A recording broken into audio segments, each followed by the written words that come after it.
Hey, I'm FTFE and welcome back to the channel that murders stupidity, then encases the body in resin so that the rest of stupidity can see what happened. Sorry about the 20-second discrepancy in my intro there, I don't know what happened. Today we have someone who you've seen on the channel quite a few times, and I'm really glad he could come back to join me for another discussion. A man who is outstanding in his field, JM Truth. How are you doing? Welcome back to the channel. Good, how you doing, Craig? I'm doing brilliant. Oh, I've got the wrong thing up there. I'm failing hard today. Dun dun dun. Yeah, I know.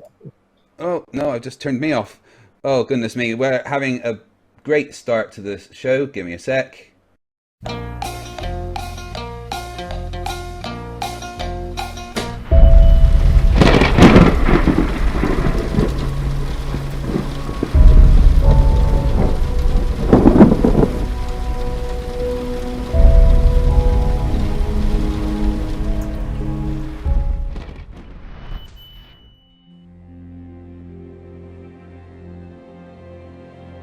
We're living on a disk, floating through space, with a tiny sun.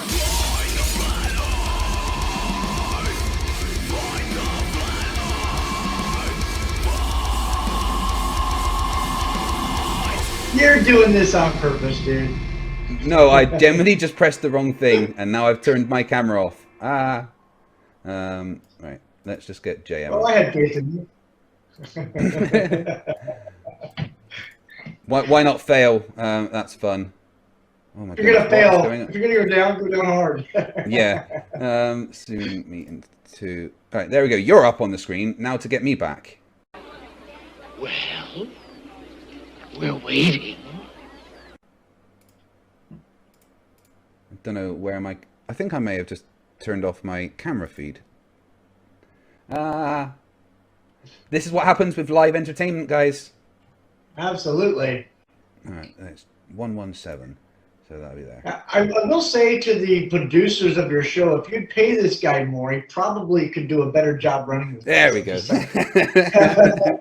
Well, considering I produce my own show, I need to pay myself better. Oh, yeah, I tried to bail you out, man. JM, thank you for coming back. I really do appreciate it. So you're still in the Flat Earth scene, but not necessarily part of the Flat Earth community. And I see you're doing a Flat Earth movie. Is that right? I'm doing a Flat Earth documentary, yeah. Flat Earth documentary. And what's that called? That's called Straight and Level Truth. So SALT, SALT. Excellent. Right. Right. I'd love to talk about why you're doing that and what you're going to be covering. But before we do, there has been a lot of questions in the community about whether there was any kind of resolution between you and Shelley. So do you mind briefly just talking about what's happening with that? Sure. The resolution was I let her go, or she let me go, however you want to look at it. It was my company, my project. The studio owned it, and so I have told her basically that she's got to use all her, if she wants to make a documentary, she needs to use all of her own footage, which means she's got to go out and reshoot because my studio owned the footage. So as far as that's concerned, there's really no resolution. Shelley is Shelley, let me put it that way. Shelley and I are very different, even how we deal with things, how we handle things, and it's probably better that we went our separate ways. So, what about the accusations of stolen equipment and stuff? Has that all been resolved? Well, yeah, okay. The result is yes, she stole the equipment. Yes, I could go to court and drag it out for years and take her to court and smash her. I have decided, partially because of my faith and partially because I've got better things to do with my time, that I'm probably not going to take her to court. And she knows she can't take me to court because they stole my equipment and did what they did. So, and in court, she loses. She already knows that. I've got all the receipts. I've got I can proof of purchase and all that stuff. It's just that as a faith-based person, I was pissed off for about 6 months and I wanted to go after her, and I'm a 46-year-old man with 4 kids and a wife and a family and other bigger projects to worry about. I'm not it's kind of the same with why I backed away from the flat Earth community, because yes, I had some people that supported us. Yes, I had friends in the flat Earth community, but there's a lot of assholes, and on both sides, as we've talked about. And I don't have time for it. I just don't. It's very childish in a lot of ways, and I don't want to be associated with that kind of bullshit. Right. Right. Okay. Well, thank you for answering that. I know that that's a subject that can have legal ramifications and stuff. So I wanted to check that you were okay answering that question, but I appreciate that you did. But anyway, let's talk about the flat Earth, JM. You and I have had a few discussions about this. Obviously, you're making a flat Earth documentary, so you still very much believe in the flat Earth. Why? Well, I wouldn't call it so much as a flat Earth documentary as it's. I've compiled scientific and forensic evidence, or what would be considered forensic evidence, as well as documentation. And I think it's fair that we present that to the public. My goal this time is not to try to convince anyone of the shape of the Earth, but to lay out the evidence as it is presented and let the audience, the audience is smart. But one of the things I learned the last couple of years over this whole political bullcrap is the media has gone way off the rails and has become somewhat of a control element for creating division. I think if you leave people the proper evidence and allow them to make an educated decision based on real science, most people will look at that and go, hey, there's something here. Right. Okay. So do you mind if I ask what the main evidence is that you're going to be presenting? You can ask. I have a no, I'm kidding, Craig. I have a bunch of documentation, some from NASA, some from SpaceX, some from what do you call them? Aerospace engineers, and a lot more than I had originally.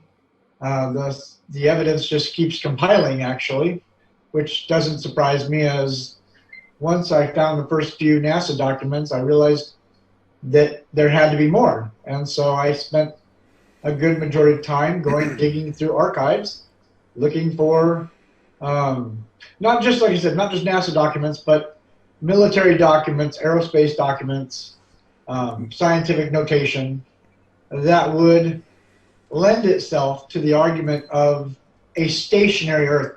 And I'm no longer going to call the Earth flat. I think it is stationary.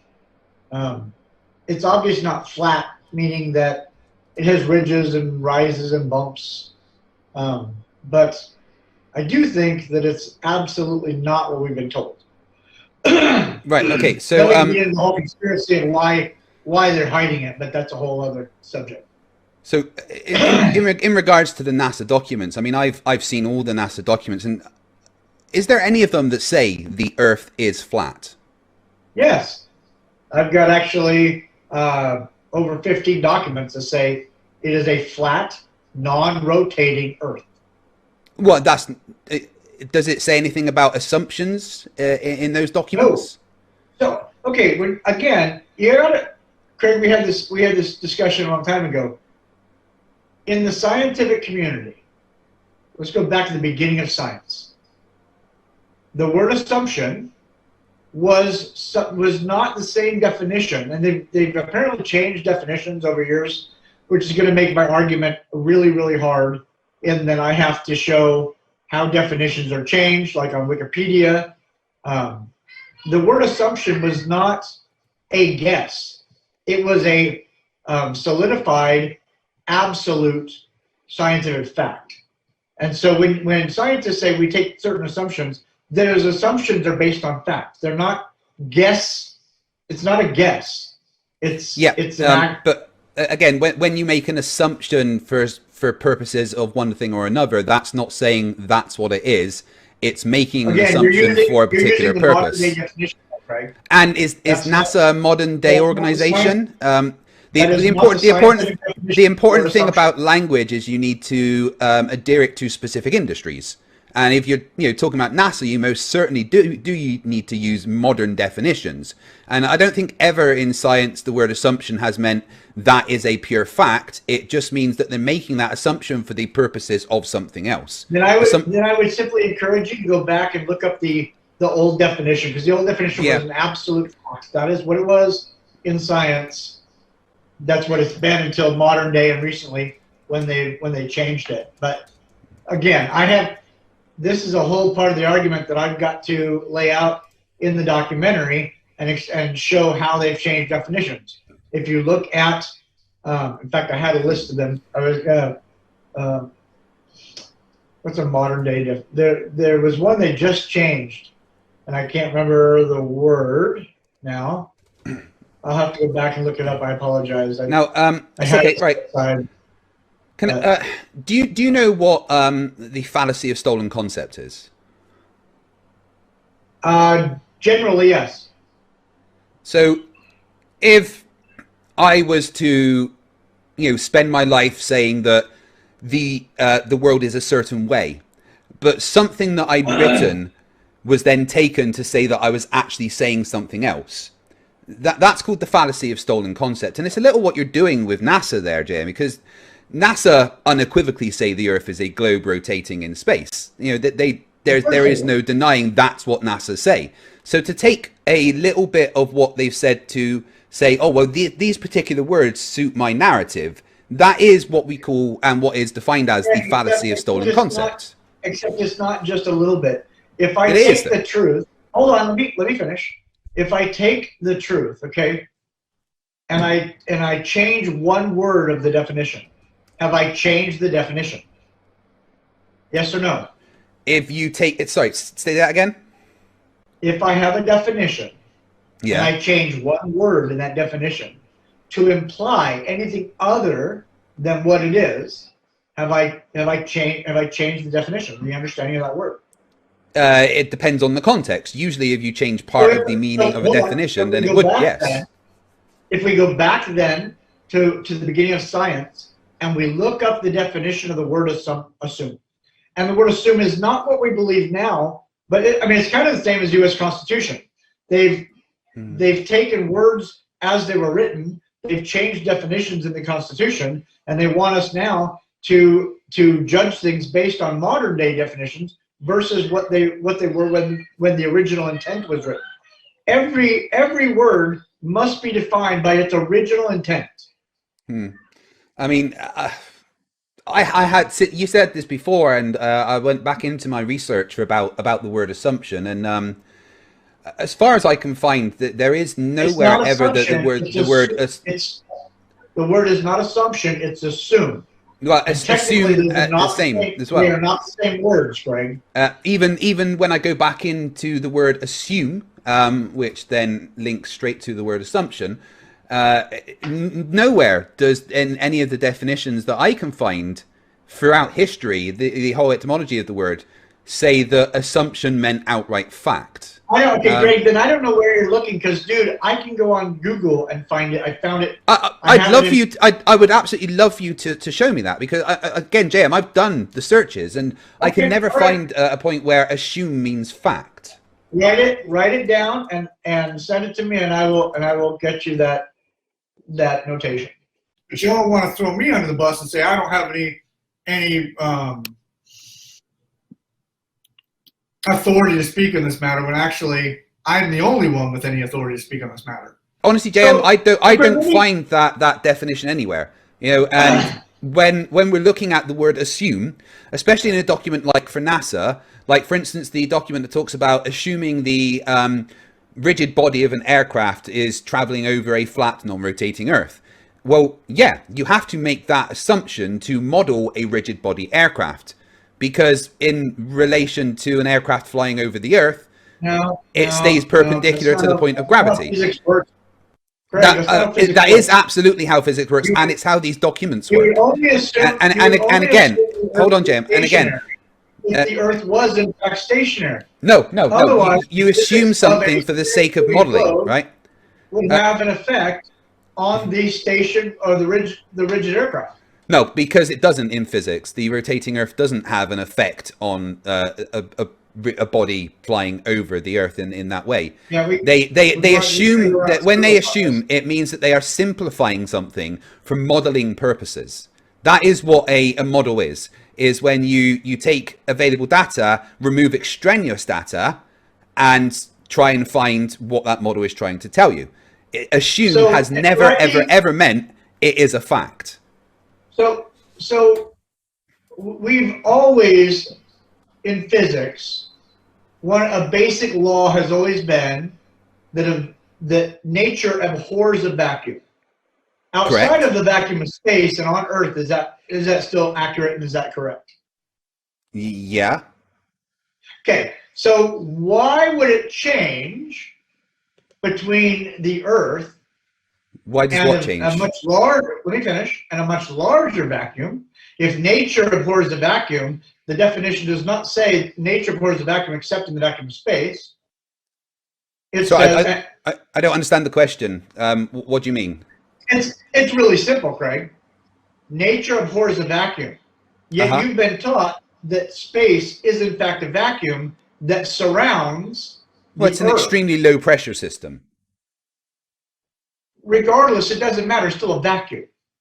Yeah. Well, I As mean, far as the definition of what a vacuum is, Greg, let's not argue the word yeah. I vacuum. mean, Please. it's not a perfect vacuum, but the thing is, space is just a low pressure system, and we're in a 10 to higher the pressure negative system. 17 core is a pretty fucking strong vacuum. Let me just say, 10 to the negative 17, guys, just to cover this again for the 18th billionth time, because apparently the people on non-sequester don't know how to count. 10 to the negative 17 is negative 17 10 times. So it's still a negative number, folks.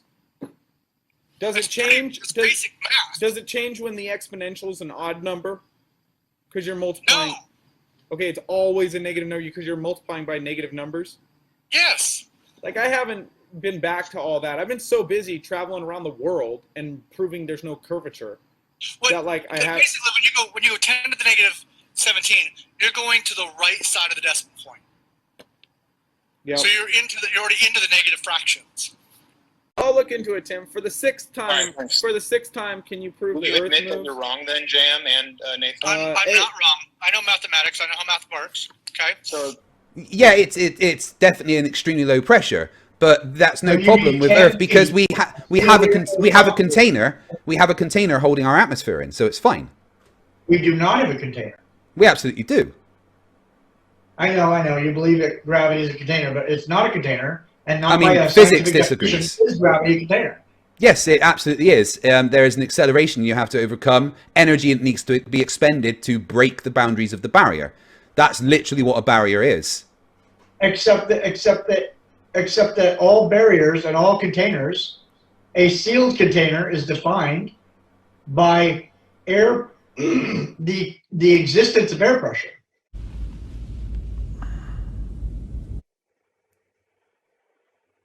A sealed container is defined by the existence of air pressure. Correct. Do you want to break that down for me? Sure. Air pressure cannot exist without a sealed container. What? Bro, what are you talking about, man?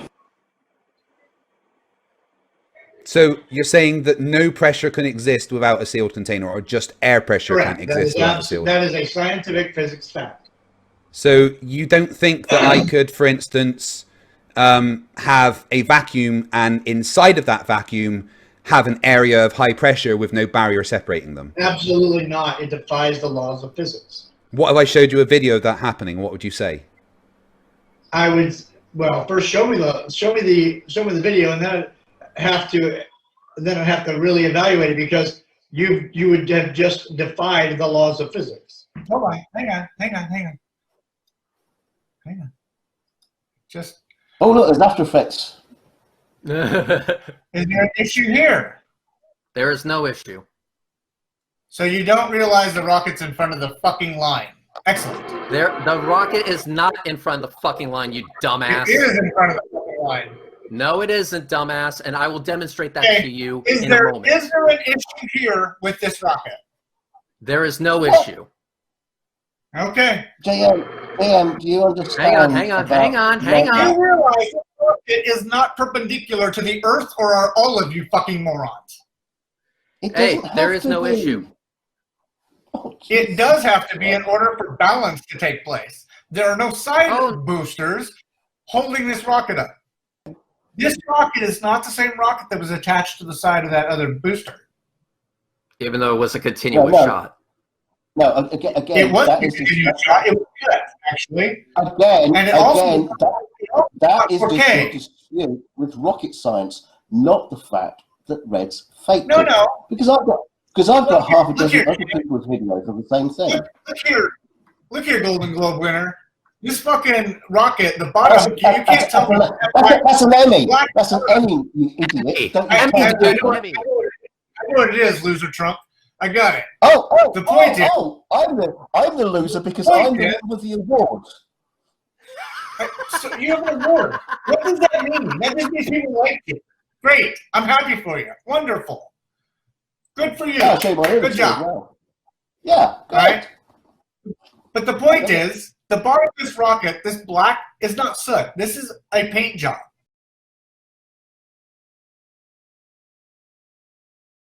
Here is I'll give that to you since you don't like my work.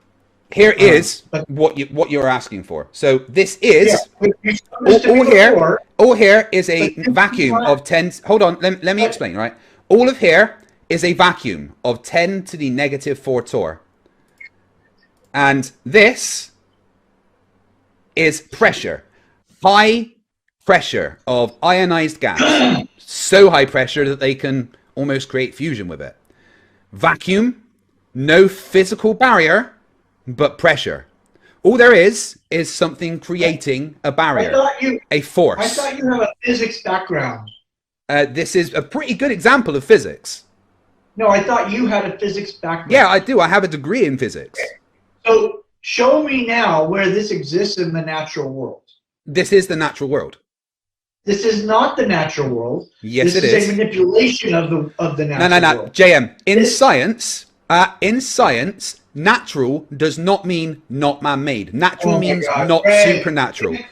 Would you like a citation for that? World, dude. The physical and natural world, but the word right. Hold on. This is not. JM, Craig, if you think this is the natural world, we got to end this because you don't understand what science is. I thought I understood science.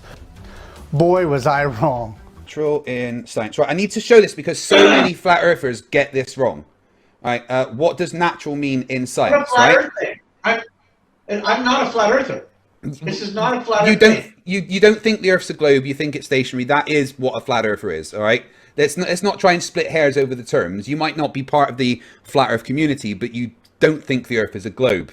In order to be able to observe a phenomenon, you've got to be able to point to a naturally occurring phenomenon in nature, and that's not a natural. Okay. Yeah, it is. It's not supernatural. But my point is, the apple, pen, crane, whatever, dropping to the earth has already been defined by science. No, it hasn't. It absolutely has. There's no science that defines it because of density. You would need to, and it doesn't matter, JM. And so you don't stop doing science because somebody has already given something a definition, right? I've still got my own observation and my own hypothesis based on that observation. It doesn't matter if somebody else has said, well, actually that happens because of this. I can still come up with my own hypothesis. And actually, you saying it's been defined in science as that is completely false. There is no experiment ever that can show that it fell because of density. All right? Actually, are you... wow, wait. I just want to make sure I heard you say what I just heard you say. Yeah, you definitely did. Are you telling me there is no experiment that I could do to show that an object falls to another object based on density? Oh, way to tell that guy off. Now, what's your secret escape plan?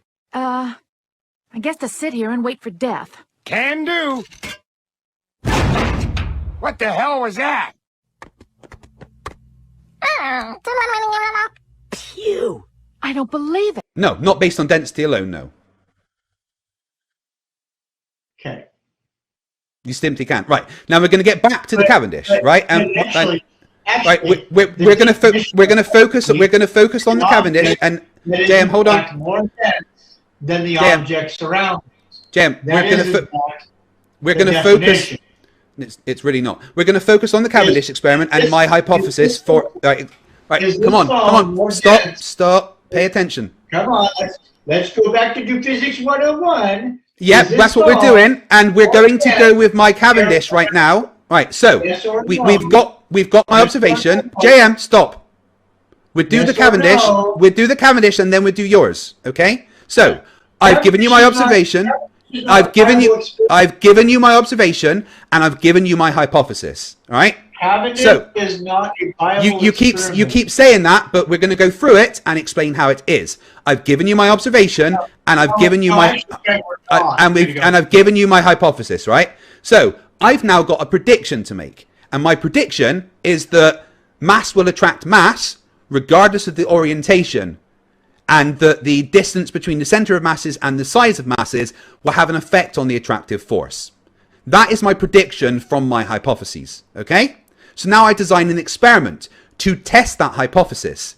Remember, this is all just based on observing something accelerating towards the ground, right? So my experiment to test my prediction is to create a torsion balance and see if a decrease in the distance between masses would induce a torque on the wire holding that torsion balance. If it does, my prediction is confirmed, confirming my hypothesis. And that is the Cavendish experiment.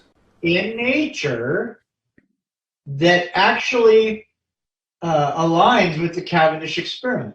Yeah, anything attracting anything else. That is not...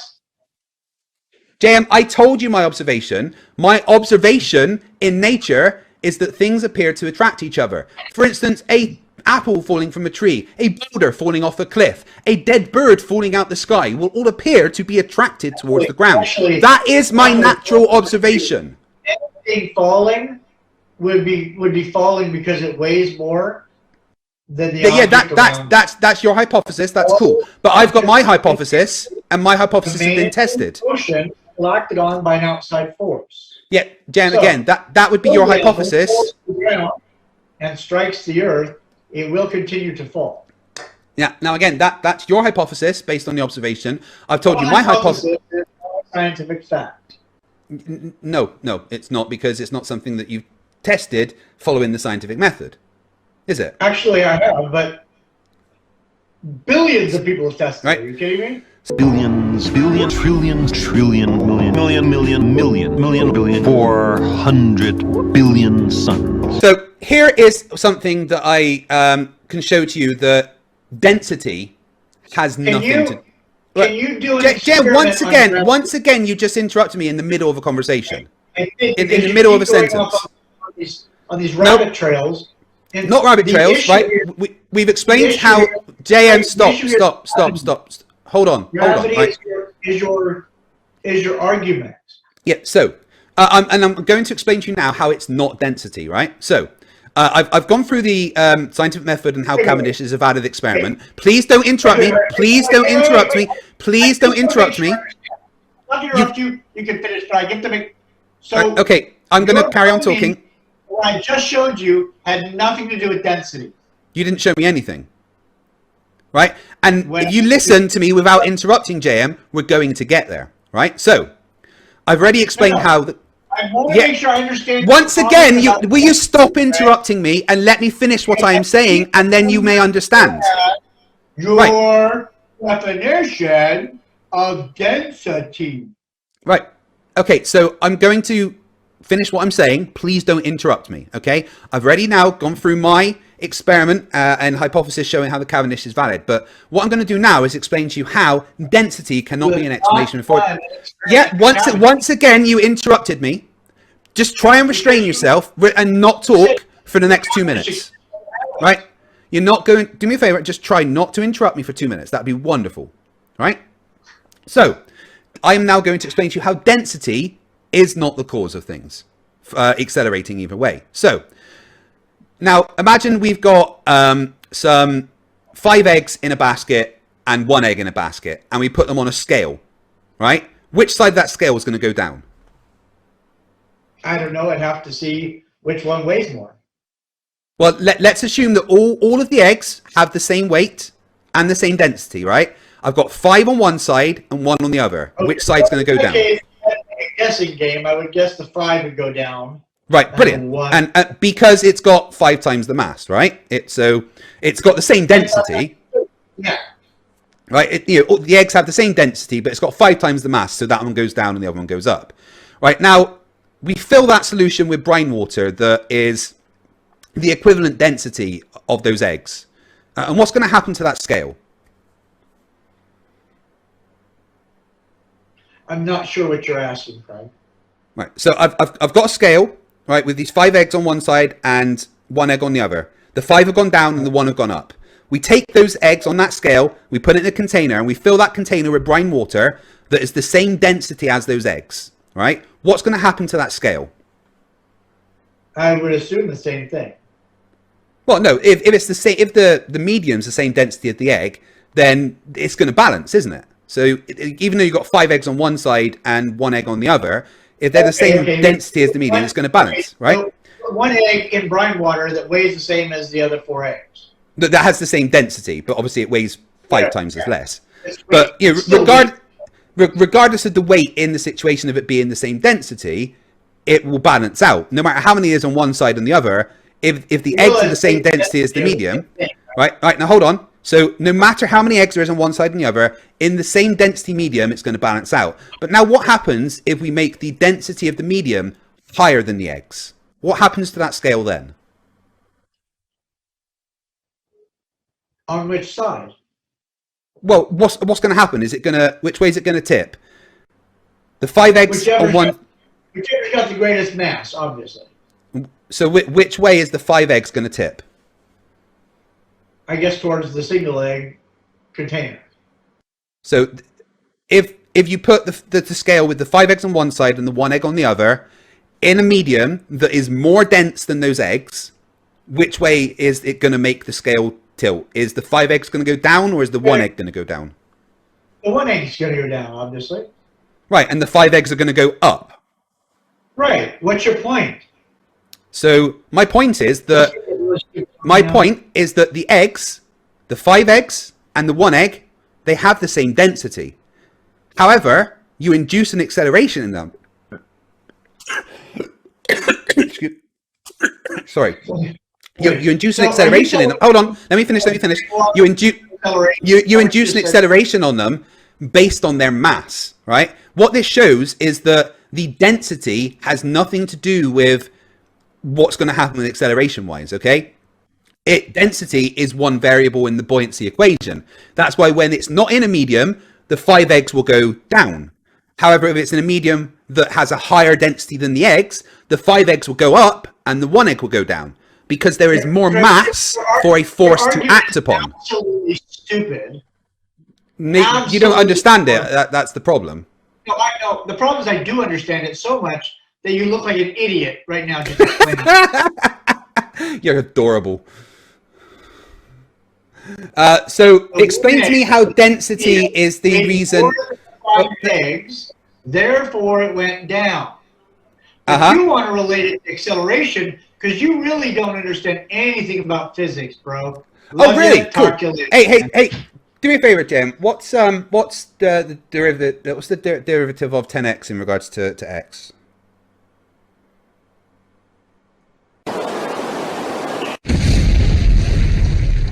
Rage quit.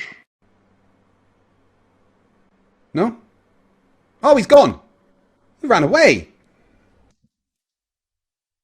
Oh, see how I asked him a question about physics and he ran. Fight the flock, fight the flock, fight the flock, fight the flock, fight the flock, fight the flock, fight the flock, fight the flock, fight the flock, fight the flock, fight the flock, fight the flock, fight the flock, fight the flock, fight the flock, fight the flock,